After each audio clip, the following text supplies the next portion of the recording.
Let me attempt to clarify something here. So here I have a jump command, so it's to jump to here. I'm going to lose this and this for now. There, I'm going to save that. Let's go. NASM, see what we got. There, it jumps over the first character to here and prints out the second character. Straightforward enough. Okay. Let's look at it. Our binary here. Okay, so let me see if I can get everything visible a little bit here. Let's see, what do we got here? It's a bunch of numbers. What do we got for reference? Well, we know int16 is CD10, don't we? So if I go to the end of CD10, scroll down here, what is this? Move AH. There's move AH. E must be 14. Yep, sure enough, 14 in hex. Jump here. Here's what I'm really looking for. I want the other int16. I'm sorry. Here, the second int16. End of int16. CLI. There's CLI. See? Now, just a little bit more that way there. Int16. FA equals CLI. Let me click here for a second. It just takes up 1 byte. Interesting. Okay, so now if I right arrow from here, FA, whatever, I get F4 is HLT, right? And then right arrow, I got move AL. See, between, there is no here in the code, in the assembly code. No, instead, let's find the actual jump command. Int16, where was the first int, and then move AH. That's the number 14 there. Here, jump short. B, what is B in hex? It is 9, 10, 11. Okay, so this is, it's saying jump 11 places from here. See, it does the calculation. Let's do the math. 2, 3, 4, 5, 6, 7, 8. We know this is 1. We just saw that. 9. And then the jump command itself is 2 more, isn't it? Where was our jump command? Oh, there, right there. There's our jump command. So jump 11 will get you to here. Let's try that then. We know that it's jump relative from here, plus 11. There. Save that and head. Let's close that. NASM, look at it. Yeah, see. So it jumps. It does the math when you create a label. In other words, it does that part for you. Okay, so I don't need any of this now. I don't need any of this. Let me go back to the other infinite loop example, I guess, which was -2. -2, right? So that should make it jump right back to here and call the interrupt over and over. Let me first see if that works. I have to close this. NASM. There's our infinite happy character there. Oh gosh, get out of there. Alt F4. Yeah, let's look at the B tab over here. Okay. Where is our jump command? There's int16. There's our int16. So after that comes jump word. Okay, now this word gets kind of strange. Instead of -2, no, it turns into FBFF word like that. So does that mean I can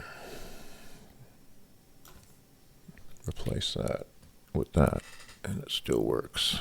It should. I'll save that. Try it.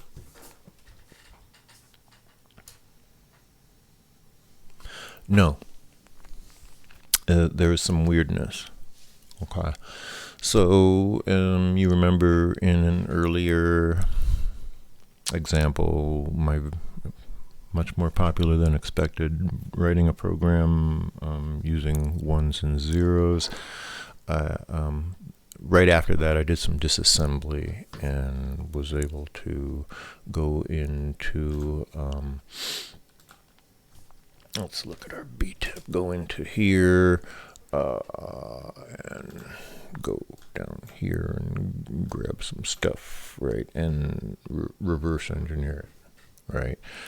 Doesn't always work as illustrated here. Now, I took what was supposed to be the correct code and put it in there, and I got an unexpected result now. And what came back is yet another number, and it doesn't go. It's like translating into one language, but it won't translate back, you see. Very odd.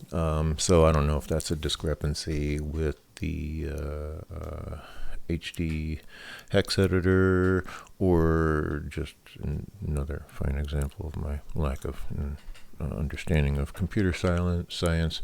Most likely the latter, but yeah, just note to the viewers following this course, that's not a reliable method of decompiling a program. If you're out to be a hacker or whatever, there are more efficient programs for decompiling, made especially for that.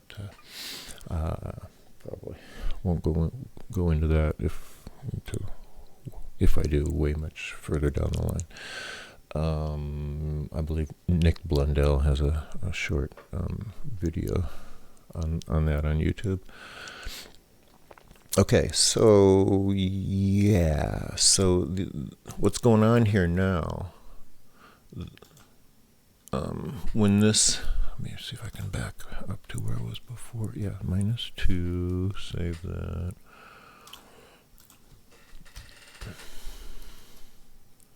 It's working again. Alt F4. Let me look at the B tab. Clicking here. What's going on here now? It's a jump word. Instead of the -2, I put in what it would essentially. It's let me. Right. So you remember when we, instead of jumping back 2 places this way relative, if we went explicit. I'm going to save that and verify it runs. Alt F4. Let's B tab. Here. Now, I wrote a 12, but here's the thing: I'm not getting 12 here. I'm getting these here. I'm getting FF55. You see, and what it breaks down to, it's saying jump far, I believe. Offset segment, right? And to try and oversimplify that as much as possible, let's say you have a maximum value that you can store in 16-bit up to from 0 to 255, right? Let's say just as a crude example, you have a hard drive and it's got 1,024 spaces in it, and you want to access 750. How do you represent the number 750 if you only have 255 spaces? Okay, Well, what you do is you create an index, essentially, where let's say you have a book now with 256 chapters, and in each chapter is another 255 pages, right? See, so now you can say go to chapter whatever, page whatever. You see, that's the way an index works. I'll cover those a little more later on, but that's that's how you end up with this big number. It's like rolling around somehow to get back to past zero to the number or something. It's perhaps one of our viewers who is more knowledgeable on this topic. But again, it doesn't reverse engineer. If I output it, it'll come back a different number. If I try and copy it from down here, see, it's here. Look, it says FF F5, but here it's telling me it's F8 FF.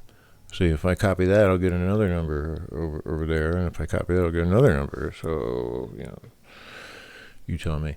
I'd love to learn a bit more about it, but I don't need to go down that avenue too much further.